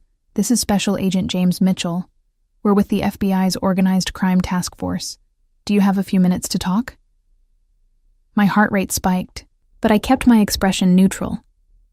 I'd prefer to have my attorney present for any conversation with federal agents. This isn't an interrogation, Agent Torres said smoothly. We just want to ask some general questions about an incident at Bellanova restaurant last month. You're not in any trouble. That's good to hear, but I still want my attorney present. It's nothing personal, just a policy I've adopted given some unusual circumstances in my life lately. I pulled out my phone. I can call her now if you'd like to schedule a formal meeting. Agent Mitchell exchanged a glance with his partner. That's certainly your right. Here's my card. Have your attorney contact us to arrange a meeting. But Ms. Parker, I want you to know that we're aware of your situation with Marcus Sterling and Rafael Delgado. We're concerned for your safety. I appreciate that concern. My attorney will be in touch. I stood, gathered my books, and walked away with as much composure as I could manage. Once I was out of sight, I called Professor Hendricks. The FBI just approached me in the library. I referred them to you, like we discussed. Good. Don't talk to them without me present. I'll contact them tomorrow and arrange a formal meeting. This is expected, Emma. They're just doing their job. As long as we're careful about what information you provide, this shouldn't become a problem. That night, I received a text from Marcus. Heard FBI made contact. Good job handling it. They'll try again, probably with more pressure. Stay consistent with the strategy. Cooperative, but minimally informative. The formal FBI meeting happened a week later in Professor Hendricks' office. Agents Torres and Mitchell asked about the night at Bellanova, what I'd observed, why I'd warned Marcus, what contact I'd had with him since. I answered truthfully but minimally, confirming only facts they already knew. Are you aware that Marcus Sterling is under investigation for racketeering, money laundering, and conspiracy? Agent Torres asked. I'm aware that he's a prominent businessman in Manhattan, I said carefully. I don't know the specifics of any investigations. He's providing you with security and financial support. Doesn't that concern you? He's providing protection because the Delgado organization believes I'm his associate, which makes me a target. I'd be more concerned about being unprotected. You could enter witness protection, Agent Mitchell suggested. We could arrange full security and a new identity in exchange for your testimony about what you witnessed. What I witnessed was a potential threat that I reported to someone who might have been in danger. I didn't witness any actual crimes, and I don't have information about Mr. Ed Sterling's business operations that would be useful for prosecution. I looked at Professor Hendricks, who nodded slightly. I appreciate the offer of protection, but I prefer to handle my situation through other channels. Such as becoming a mediator in gang conflicts? Agent Torres asked. We're aware you've enrolled in mediation certification, and you're writing papers about neutral parties in criminal contexts. That's an unusual career path for a law student. It's an underserved field with significant social impact, I said. Violence reduction in high-stakes conflicts requires neutral parties who can establish credibility with multiple sides. I'm interested in developing that expertise. The meeting continued for another 30 minutes, with the agents probing for information I didn't have and offering deals I wasn't interested in. Finally, Professor Hendricks intervened. "Agents, my client has been cooperative and answered your questions honestly. She doesn't have information relevant to your investigation, and she's not interested in witness protection. Unless you have specific evidence that she's committed a crime, I think we're done here." Agent Torres handed me her card. "Ms. Parker, if you change your mind, if you decide you want protection from the FBI rather than from Marcus Sterling, call me. The offer remains open." After they left, Professor Hendricks and I debriefed. "You did well," she said. "You were truthful without being helpful, which is exactly the right approach. They'll probably monitor you periodically, but they're not going to pressure you further unless your situation changes significantly." "Do you think they'll interfere with my mediator positioning?" I asked. "Unlikely.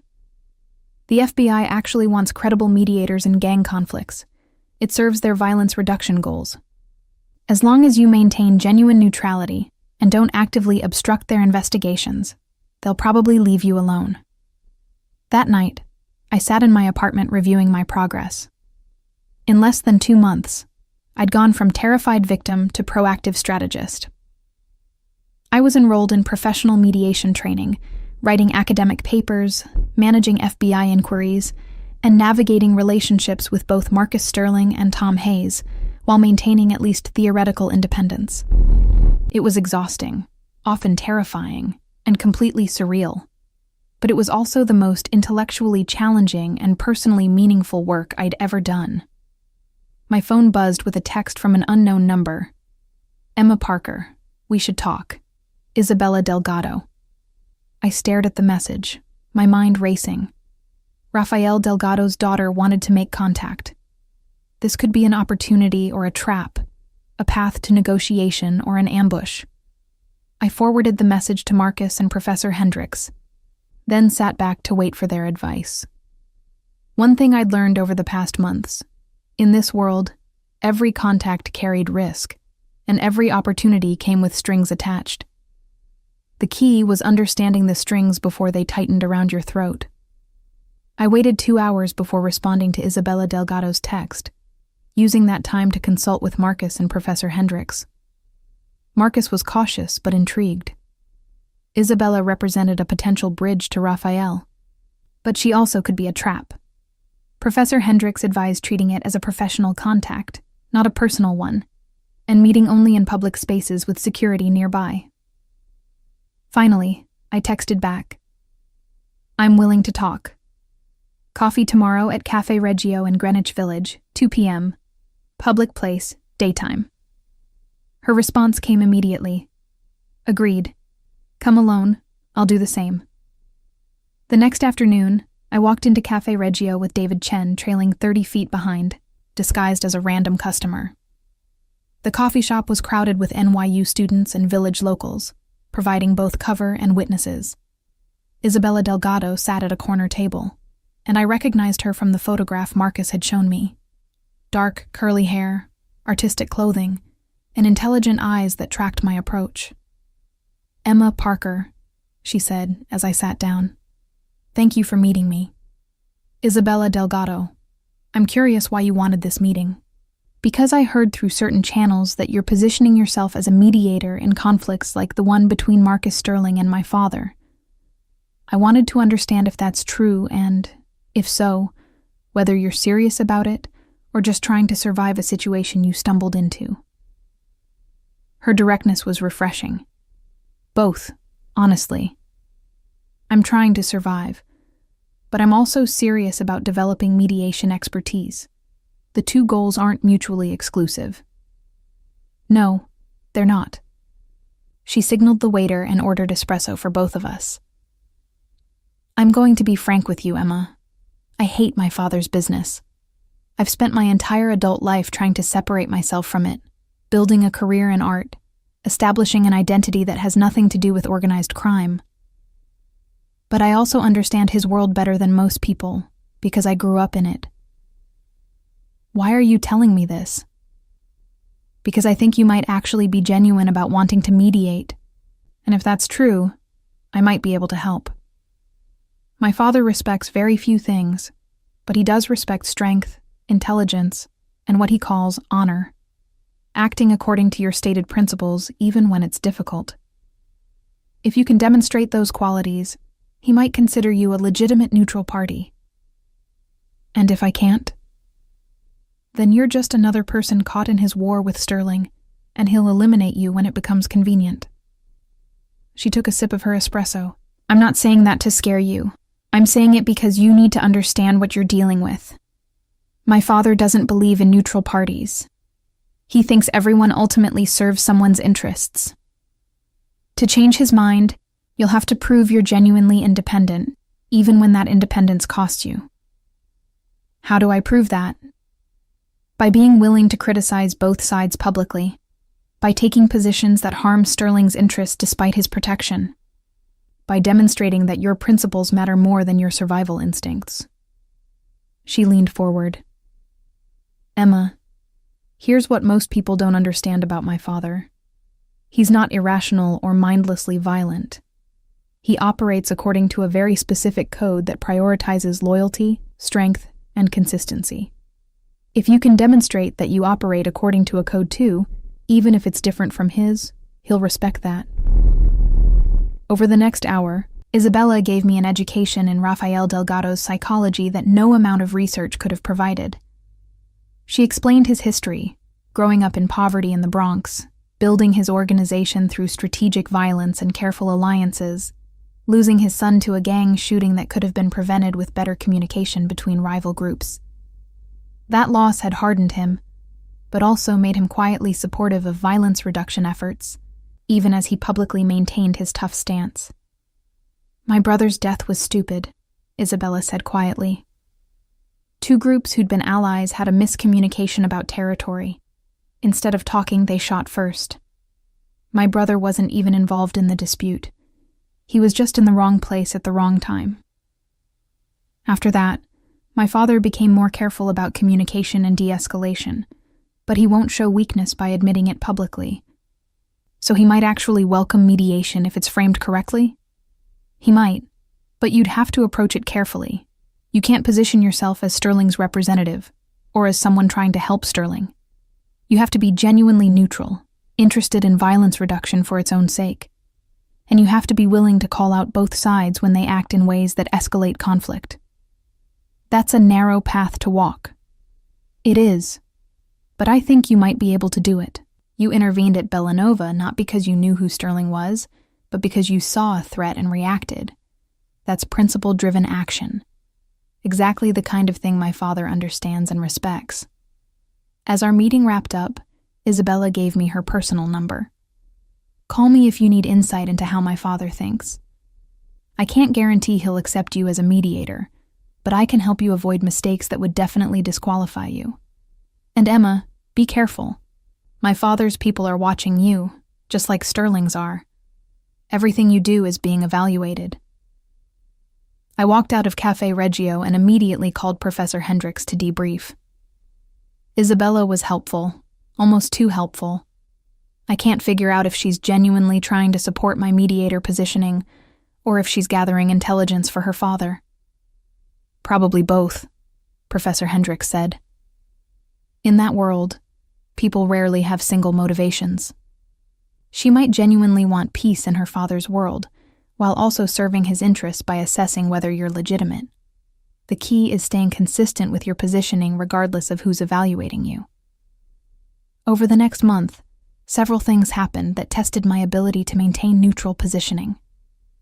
First, the winter break mediation certification program concluded with a complex simulation, a multi-party dispute involving gang territories, legitimate business interests, and community concerns. I took the role of mediator and successfully navigated the simulation to a consensus agreement. The instructor, a veteran mediator named Dr. Patricia Reynolds, pulled me aside afterward. Emma, that was exceptional work. You have natural instincts for this field. Reading people, identifying underlying interests, reframing positions as mutual concerns. Have you considered making mediation your primary career focus after law school? I'm definitely considering it, I said carefully. I'm particularly interested in high-stakes criminal conflicts where violence reduction is a primary goal. That's a challenging specialty. Most mediators avoid criminal contexts because the risks are so high. But there's significant need. Gang violence costs communities enormously in lives, economic development, and social cohesion. If you're serious about pursuing it, I'd be happy to provide mentorship and introductions to the field. I'd appreciate that very much. Second, my academic paper on neutral party establishment was accepted for publication in the Columbia Journal of Conflict Resolution. Professor Hendricks had helped me revise it to be sufficiently academic while still being practically applicable. The published version included case studies from other cities, Chicago, Los Angeles, Baltimore, where mediators had successfully established neutral status in gang conflicts. It carefully avoided specific details about my own situation, but made clear that the framework had been tested in real-world conditions. Third, Tom Hayes reported progress with Rafael Delgado's representatives. Maria Santos reached out again. Rafael is interested in learning more about your credentials and positioning. He's not committing to anything, but he's willing to have a preliminary conversation about the theoretical value of mediators in conflicts like his. That's more than I expected at this stage. What happens next? I asked. We arrange a meeting. You, me, Rafael, and probably Maria. It'll be formal, carefully scripted, and extremely high stakes. Rafael will test you, ask difficult questions, probe your motivations, look for signs you're Sterling's asset rather than genuinely independent. You'll need to be absolutely consistent with your positioning. When?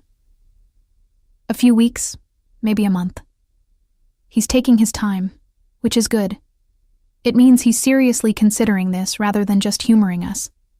In the meantime, keep building your credentials and public profile. Fourth, and most challenging, I had to publicly critique Marcus Sterling's organization. A news article appeared about a violent incident in Midtown, a shooting outside a restaurant that Sterling's organization allegedly controlled. 2 people were injured, including a bystander. The article speculated about gang war escalation and community impact. I wrote a response piece for Columbia's Law Review blog, carefully arguing that both Sterling and Delgado organizations bore responsibility for the violence, and that their ongoing conflict was causing unacceptable civilian harm. I didn't reveal my personal connection to Sterling, but wrote as an informed observer concerned about violence reduction. Professor Hendricks reviewed the piece before I published it. This will anger Marcus, she warned. You're publicly criticizing his organization and implicitly calling for him to de-escalate.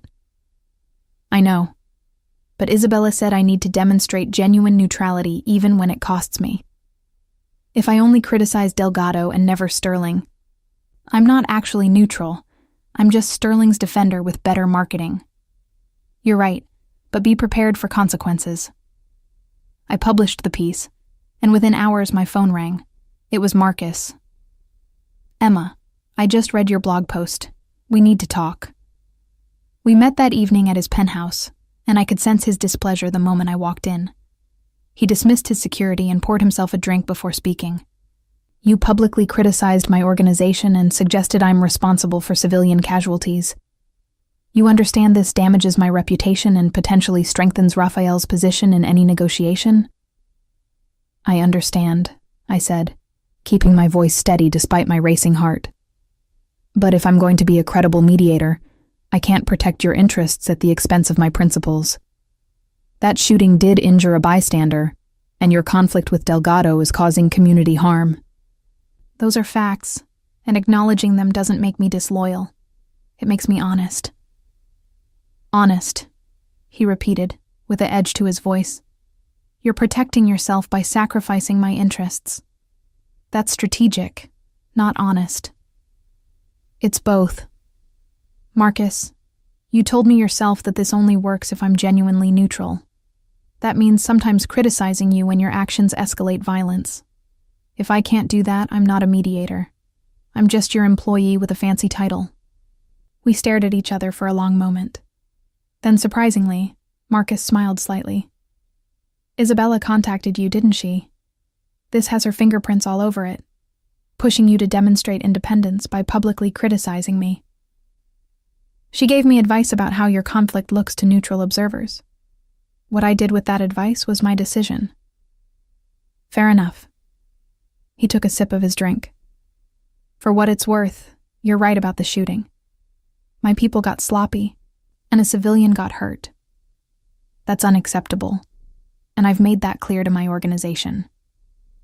But Emma, you need to understand, in my world, public criticism is seen as disloyalty.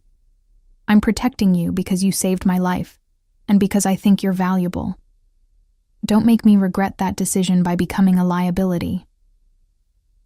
"I'm trying to become valuable in a different way," I said. "Not as your protected asset, but as a genuinely neutral mediator who both you and Raphael can trust. That requires me to maintain independence, even when you don't like what I say." "I know. It doesn't mean I have to like it." He refilled his glass. "Your meeting with Raphael is scheduled for 3 weeks from now. Tom Hayes will accompany you.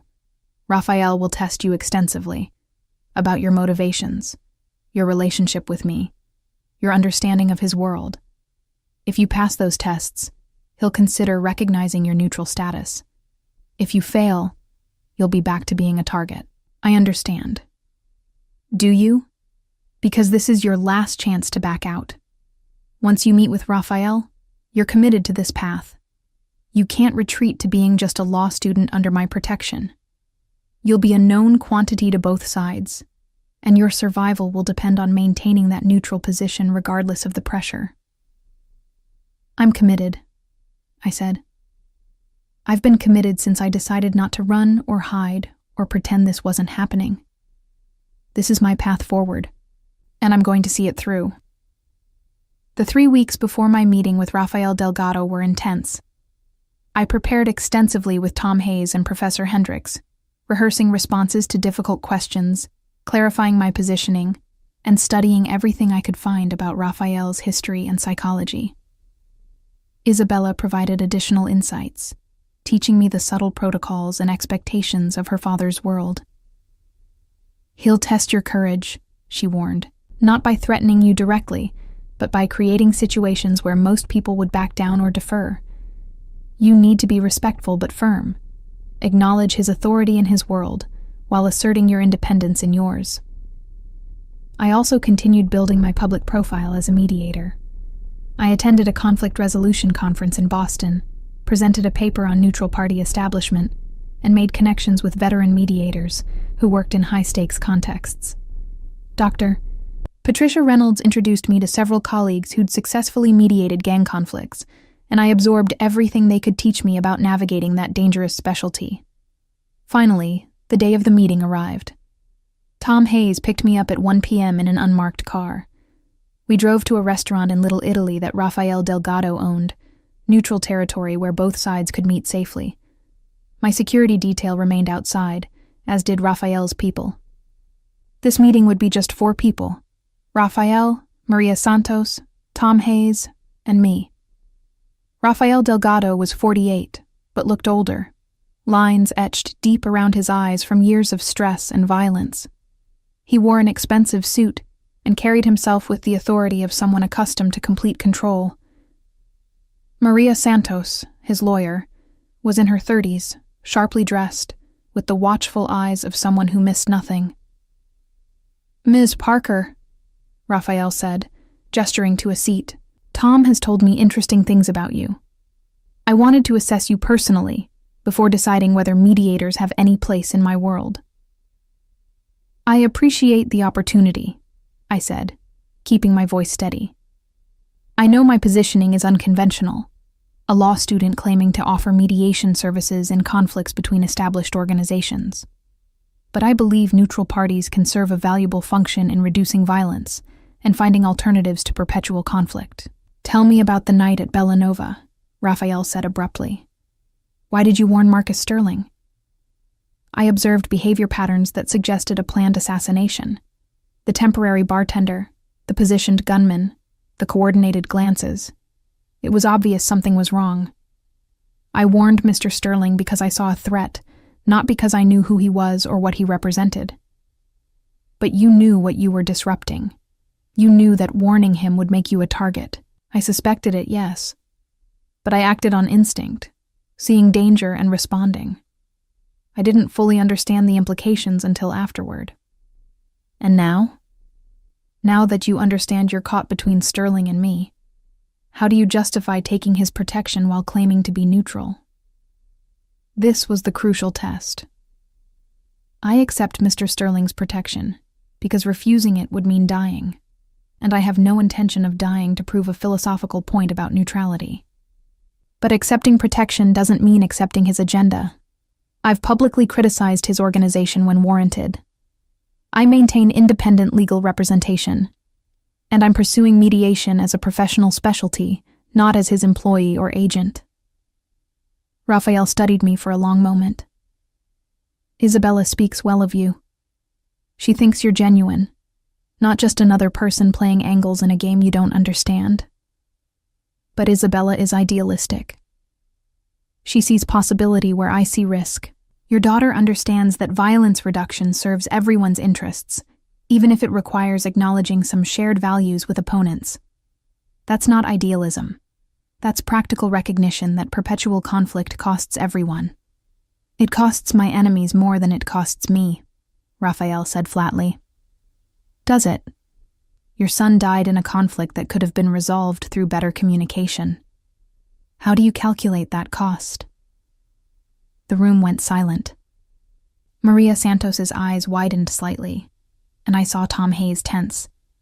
I'd taken an enormous risk bringing up Raphael's dead son, but Isabella had told me that he respected directness more than deference.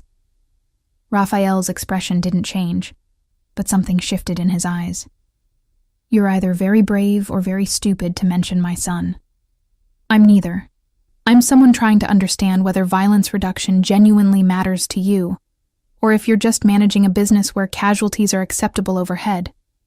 If it's the latter, then mediation has no value to you, and we're wasting each other's time. And if it's the former, then we might find common ground.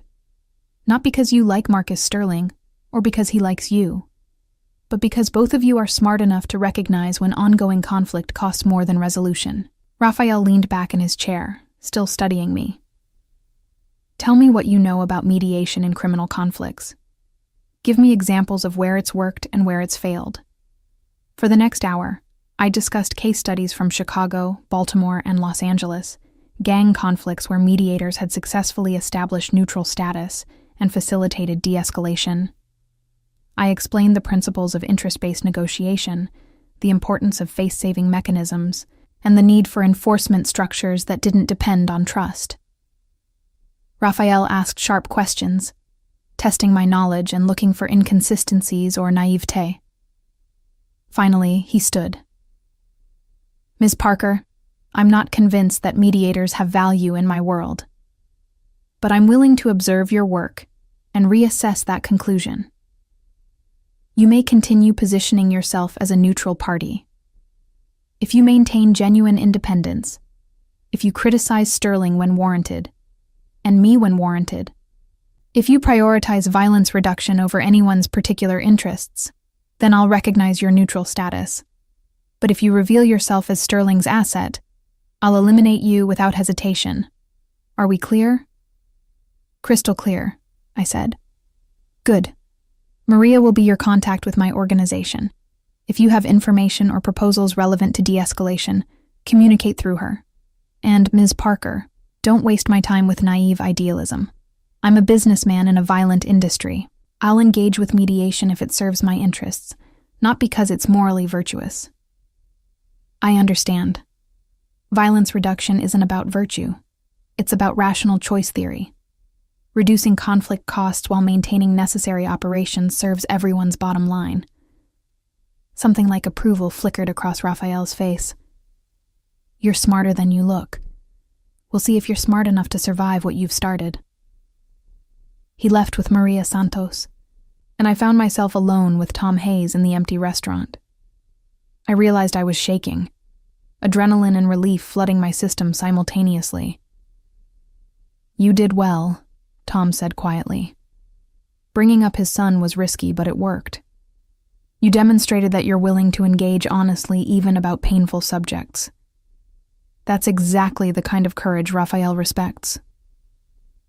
I thought he was going to kill me right there.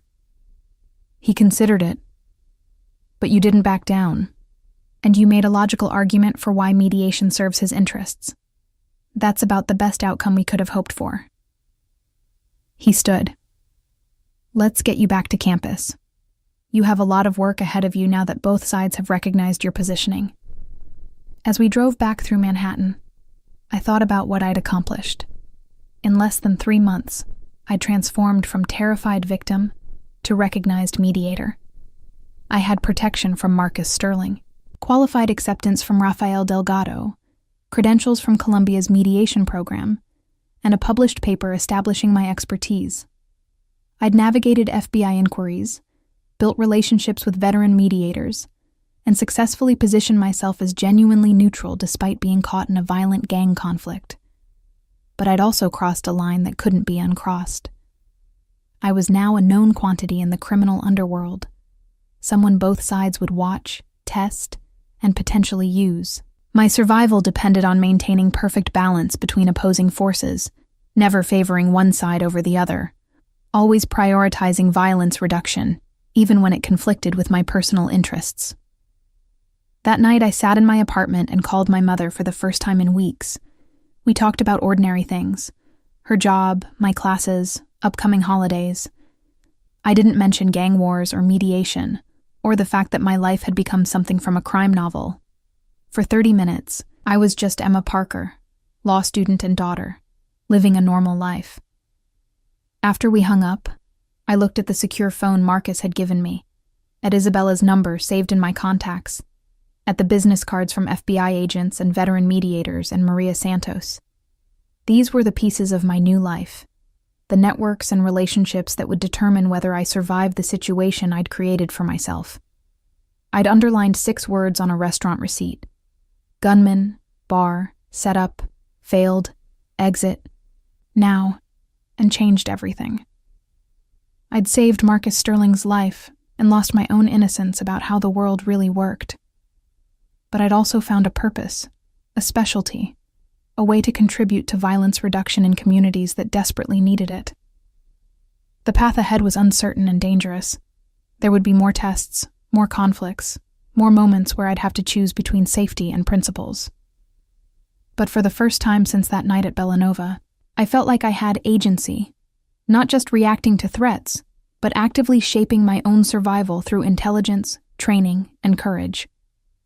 I was Emma Parker, mediator in training, caught between criminal organizations and federal law enforcement, trying to reduce violence while staying alive. It wasn't the career path I'd imagined when I started law school, but it was mine, and I was determined to succeed at it, one impossible negotiation at a time.